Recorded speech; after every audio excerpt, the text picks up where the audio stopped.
사도행전은 예수님의 지상명령인 예루살렘, 그 다음에 온 유대와 사마리아, 세 번째 땅끝까지 내 증인이라 되는 말씀이 어떻게 완수되는지 이 순서에 따라 사도행전은 진행됩니다. 그래서 1장에서 6장까지는 예루살렘에서의 사명 완수에 대한 내용이고요. 7장에서 9장은 유대와 사마리아에서의 사명 완수 내용입니다. 그리고 이제 10장에서 28장 끝까지는 땅끝에서의 사명 완수를 다루고 있습니다. 온 유대와 사마리아 두 번째 단계죠. 이렇게 사명 완수하는 데는 스데반이 있었다면 우리 땅끝 사역에는 우리 사도 바울이 있습니다. 사도 바울은 이 세 번째 단계의 가장 적임자고 또 10장부터 28장까지의 가장 중요한 인물입니다. 이제 오늘 이 9장은 이 사울의 회심에 대해서 말씀하는데요. 그래서 이 9장을 가리켜서 교회사에서 기념비적인 사건이다 이렇게 말합니다. 9장은 아주 무겁게 시작합니다. 사울이 주의 제자들에 대하여 여전히 위협과 살기가 등등하여 대제사장에게 가서 사울은 스데반을 돌로 치는데 증인이었습니다. 또 그의 죽음을 마땅히 여기는 자였습니다. 그러나 사울은 그냥 청년이 아닙니다. 8장 3절에 사울이 교회를 잔멸할세 각 집에 들어가 남녀를 끌어다가 옥에 넘기는 아주 무서운, 그래서 오늘 본문에 보면 살기가 등등하다, 가는 곳마다 독을 뿜어내는 사람이 사울입니다. 그리고 위협적이다, 이 말은 기독교의 제1원수 사울입니다. 사울만 피하면 됩니다. 사울한테 걸리면 끝나는 겁니다. 자, 그래서 이제 2절에 다메섹의 여러 회당에 갈 공문을 사울이 청합니다. 만일 이 돌을 쫓는 사람을 만나면 물론 남녀하고 결박하여 예루살렘으로 잡아오려 합니다. 다메섹은 어디냐면 예루살렘으로부터 북쪽으로 가서 약간 내륙쪽으로 약 280km. 근데 사실 복음은 그보다 더 갔거든요. 북쪽에서 서쪽으로 더 올라가면 안디옥입니다. 그래서 안디옥은 한 480km. 그리고 다메섹은 한 280km. 200km까지 더 갔는데도 사울이란 청년이 왜 다메섹까지만 갔는가? 그것은 대제사장의 공문에 효력이 미치는 그 경계가 다메섹이기 때문에, 만약에 미치는 영향이 더 컸다면 아마 안디옥까지 갔을 겁니다. 그런데 유대인을 잡아오라는 그 공문의 범위는 어디까지 영향을 미치는가 하면 다메섹입니다. 자, 그래서 다메섹에 거의 왔을 때 3절, 사울이 행하여 다메섹에 가까이 갔습니다. 호련히 하늘로서 빛이 저를 둘러 비칩니다. 사울은 이 빛이 무엇을 의미하는지 잘 압니다. 하나님의 임재입니다. 그리고 그 빛이 강해서 그는 엎드러지게 되고요. 이때 이제 소리가 들립니다. 사울아 사울아 내가 어찌하여 나를 핍박하느냐. 자, 사울아 사울아 두 번 부르죠. 모세 두 번, 아브라함 두 번, 야곱 두 번, 사무엘 두 번. 두 번 부르신다는 말은 어떤 뜻입니까? 사랑과 긍휼과 깊은 뜻 가운데 찾아오심을 말합니다. 이를 뭐라 말하는가 하면 사울은 사랑받는 죄인입니다. 자, 그리고 사울아 사울아 내가 왜 나를 핍박하느냐 했을 때 예수님은 어떤 언어를 사용하셨을까요? 그 당시 예수님이 살아계실 때 쓰셨던 히브리 언어 아람어를 쓰셨습니다. 5절에 사울이 대답합니다. 주여 니시오니까 가라사대 나는 내가 핍박하는 예수다. 자, 요 구절은 교회와 그리스도의 연합에 대해 가장 강력한 발언입니다. 왜냐하면 사울은 예수님을 핍박한 적이 없습니다. 예수님 안 계십니다. 승천하셨거든요. 그런데 그의 제자와 그의 몸인 교회를 핍박했거든요. 예수님은 그 핍박 가운데 함께 계셨다는 겁니다. 제자들이 당하는 그 고난을 예수님은 고작 그대로 다 당하신 것을, 함께 하신 것을 보게 됩니다. 사울은 묻습니다. 22장 10절입니다. 가로되 내가 무엇을 하리이까? 여러분, 우리 인생의 제일 중요한 질문은 이 둘입니다. 하나는 하나님 당신은 누굽니까? 또 하나는요, 그러면 내가 무엇을 해야 됩니까? 고난 가운데 있을 때 여러분 던지는 질문, 내가 지금 무엇을 하기를 원하십니까? 세상이 혼돈스럽고 어려울 때 하나님 당신은 누굽니까? 근데 여러분, 이게 중요한 건요, 그 답은 하나님께로부터 와야 됩니다. 내가 추론하고 내가 상상하고 내 이론으로 하나님은 이런 분이라고 말하는 게 아닙니다. 주여 당신은 누시니까? 나는 네가 핍박하는 예수다. 나는 너를 사랑하는 창조주여 아버지다. 나는 길이요 진리요 생명이다. 나로 맘지 않고는 구원받을 자가 없다. 이게 바로 예수님께, 하나님께 드렸을 때 받는 질문입니다. 당신은 누굽니까? 나는 지금도 살아있다. 나는 눈동자같이 지킨다. 여러분, 이 답을 얻으면요, 문제는 간단해지거든요. 하나님 당신은 누구십니까? 자, 그리고 그러면 하나님 내가 어떻게 하기를 하나님은 원하십니까?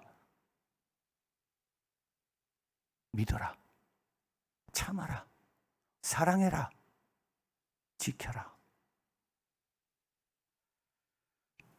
여러분, 인간이 어려우고 불행한 이유는 다 이 두 질문에 대한 답을 스스로 내리고 있기 때문입니다. 자, 우리 무엇을 해야 됩니까? 6절 우리 예수님 가르쳐 줍니다. 일어나 성으로 들어가라. 행할 것을 내게 이를 자가 있느니라. 자, 그리고 사울은 눈이 먼 채로 다메섹에 들어갑니다. 8절 9절 사울이 땅에 일어나 눈을 떴으나 아무것도 보지 못하고 사람의 손에 끌려 다메섹으로 들어갑니다. 예루살렘에 출발할 때마다 상상하지 못한 일이 일어난 거죠. 전혀 계획도 없었고 전혀 예측할 수 없었던 일이 사울에게 일어난 겁니다. 눈이 멀어서 다른 사람의 손에 끌려 들어갑니다. 거기서 기도하고 있는데요. 거기서 기도하고 있는데 10절 다메섹에 있는 아나니아라는 제자에게 주님이 또 임하십니다. 그래서 사울에게도 임하시고 우리 아나니아에게도 동시에 임하시는 거죠. 환상 중에 불러가라되 아나니아야. 이 사도행전의 아나니아는 아주 좋은 이름입니다. 이게 3번 나옵니다. 삽비라 남편이 있죠. 5장에 숨겨서 죽은 심판받은 그 이름이 아나니아고, 그리고 예수님과 베드로와 사도 바울까지 신문한 대제사장 이름도 아나니아고, 이 아나니아라는 어떤 뜻이냐면 하나님은 은혜로우시다. 아주 좋은 뜻입니다. 그래서 이 아나니아라는 한 제자가 있는데 아나니아야 하니까 내가 여기 있습니다. 11절 아나니아에게 말합니다. 직가라 하는 곳으로 가서, 직가라는 것은 이건 직선, 스트레이트 스트릿을 가리키는 겁니다. 직선 도로. 그러니까 아주 큰 도로를 뜻하는 거죠. 유다 집에 있는 다소 사람 사울이라는 자를 찾아라.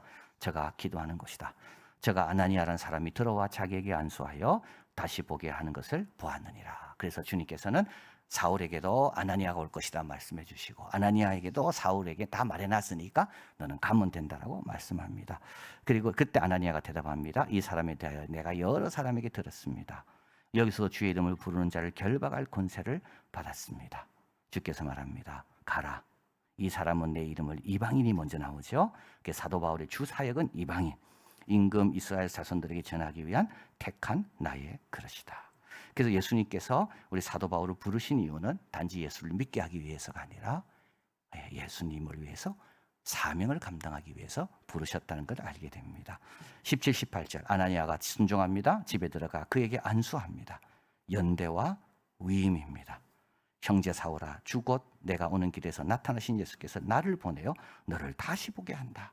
그러니까 이 평범한 한 제자에 의해서 사도 바울의 눈이 떠지게 되고요, 성령이 충만하게 됩니다. 다시 보게 됩니다. 일어나 세례를 받습니다. 그런데 그 사이에 들어가는 구절이 있습니다. 22장 16절 이제 왜 주저하느냐, 일어나 주의 이름을 불러 세례를 받고 너의 죄를 씻어라. 그래서 이제 사도 사울은 일어나 세례를 받고 깨끗하게 죄 씻음을 받습니다.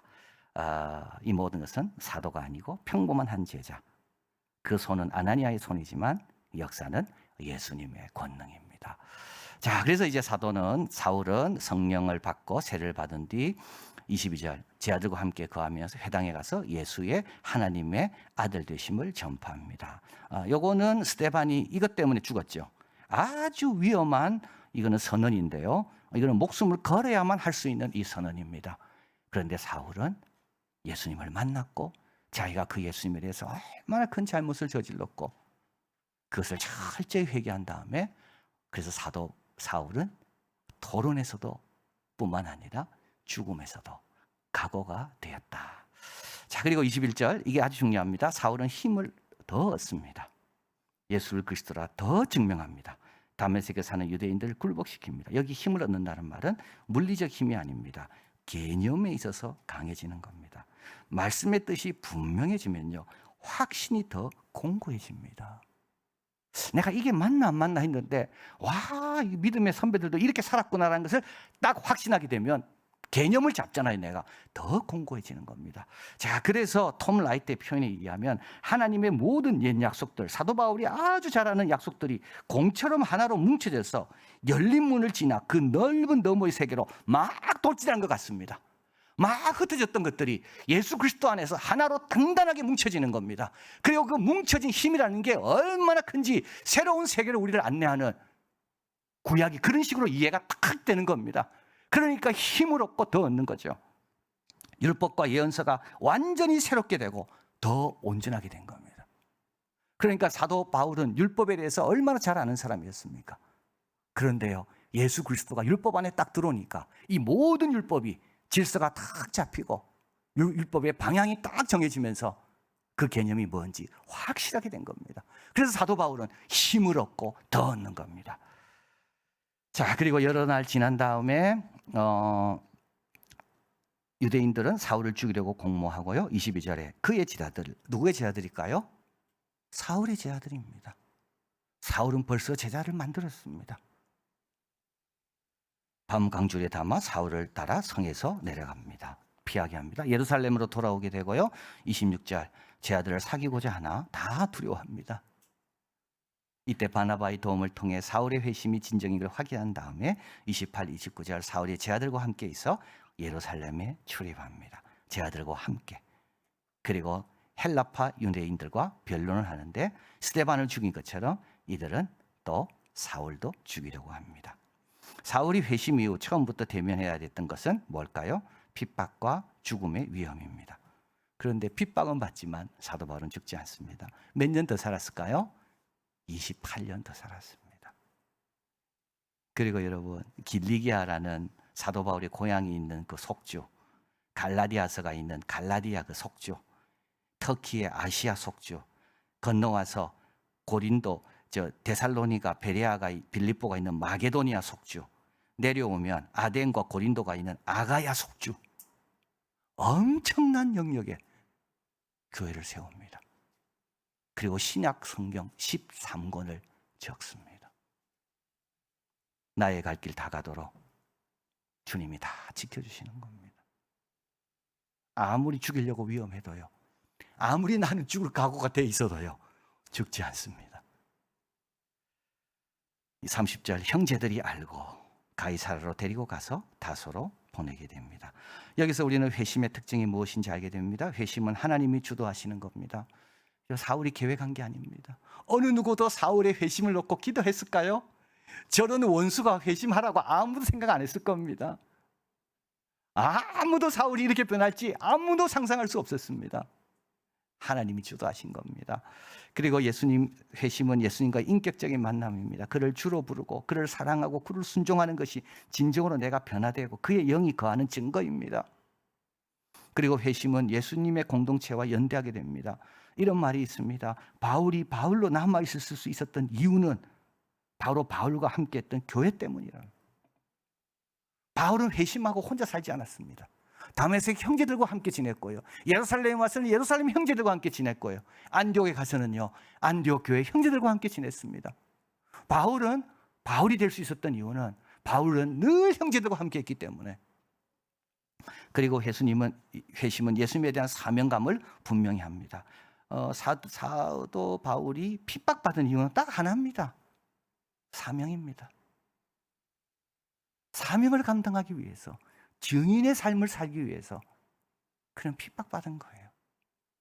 그래서 여러분, 회심은요, 회심과 동시에 우리에게 뭐가 주어집니까?